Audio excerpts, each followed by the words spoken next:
बोलो जयकारा, बोल मेरे श्री गुरु महाराज की जय।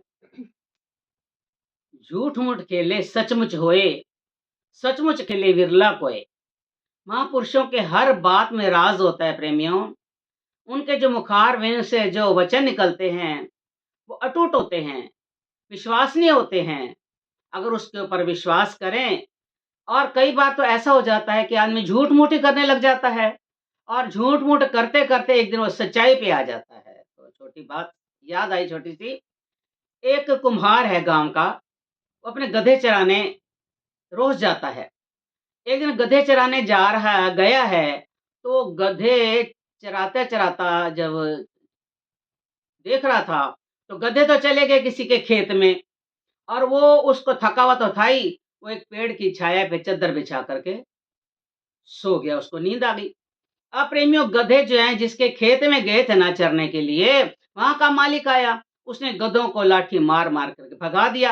अब उसने देखा कि इसका मालिक कौन है। तो जब उसने देखा, जब गधों को मार रहा था तो शोर मचा। तो एकदम उसकी आंख खुली। अब उसने देखा कि ये जो मालिक है मुझे मारेगा, क्योंकि जाट बुद्धि का है। ये तो मुझे मार देगा, क्योंकि इसके हाथ में लाठी है। उसने क्या किया, जो उसके पास चद्दर थी बिछा के सोया हुआ था ना, उस पे वो आंखें बंद करके बैठ गया, जैसे कि मैं भगवान का भजन कर रहा हूँ, मुझे कुछ नहीं पता। लेकिन जो वो था किसान, जाट बुद्धि वाला था, जाट जो था, उसने देखा कि ये जिसके गधे हैं इसको मारूंगा जाके। जब उसके पास गया, वो तो आंखें बंद करके बैठा था, लेकिन वो ये सोच रहा था कि ये भगवान का भजन कर रहा है, ये भगवान से मिलने की जो कोशिश कर रहा है, सिमरन कर रहा है। वो वहीं बैठ गया, कहते ही भगवान का सिमरन कर, जब उठेगा ना तब इसको मारूंगा। अब वो जो था कुम्हार, आंखें बंद करके ऐसा बैठा, ऐसा बैठा, ऐसा बैठा, कि वो जो था किसान, उसके इंतजार करते करते रात हो गई उसको, लेकिन वो नहीं उठा, क्योंकि उसको पता था कि मैं उठा और इसने मारा। प्रेमी, होते होते होते जैसे वो भगवान को याद कर रहा था ना, करते करते उसका ऐसा दिमाग बदला, ऐसा ध्यान लग गया। झूठ मूठ खेल रहा था वो तो, लेकिन मालिक की कृपा ऐसी हुई कि उसका ध्यान मालिक की तरफ जाने लग गया। वो जो था जाट, उसका इंतजार करके करते करते वो अपने घर चला गया। ये तो उठा ही नहीं, अब भगवान का भजन करने वाले को मैं कैसे मारूं। जब वो चला गया तो उसके दिमाग में क्या आया कि ओहो, मैं तो झूठ मूठ खेल रहा था, झूठ मूठ भगवान का भजन कर रहा था, आज मैं बच गया, उसकी लाठी से बच गया। नहीं, मेरे गधे भी मारे जाते और मैं भी मारा जाता। तो मैं झूठ मूठ से इतना बचा हूं, अगर मैं सचमुच में मालिक का भजन करूं तो मेरे को मालिक मिल जाएंगे, मेरा लोक परलोक सारा सुधर जाएगा। इसी बात से उसके विचार बदल गए प्रेमियों। तभी तो कहते हैं, झूठ मूठ खेले सचमुच होए। कभी कभी झूठ मूठ करने से भी, भगवान का भजन करने से सच हो जाता है। भगवान भी देखते हैं कि ये चाहे झूठ मूठ कर रहा है।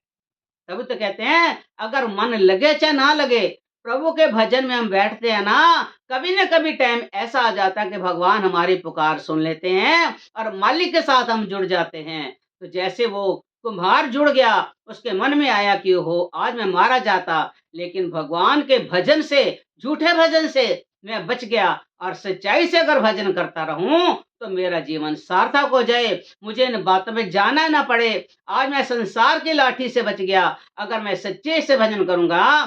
झूठ, भगवान की लाठी भी पड़ती मेरे को, जैसे मेरे गधों ने नुकसान करा है, यहाँ भी लाठी मर पड़ती, और भगवान के घर से भी लाठी पड़ती। लेकिन आज मैं दोनों घरों से मार खाने से बच गया। एकदम से उसका विचार आया कि आज के बाद जब मैं कभी भजन करता ही नहीं था, प्रभु को याद करता ही नहीं था, तो मैं प्रभु का सिमरन करूंगा और अपने जीवन को सार्थक करूंगा। उस दिन से लेकर वो प्रभु के ध्यान में रूटीन से भजन करने लगा, प्रभु के साथ ऐसा जुड़ा कि उसको मालिक ने साक्षात आकर के दर्शन दिए।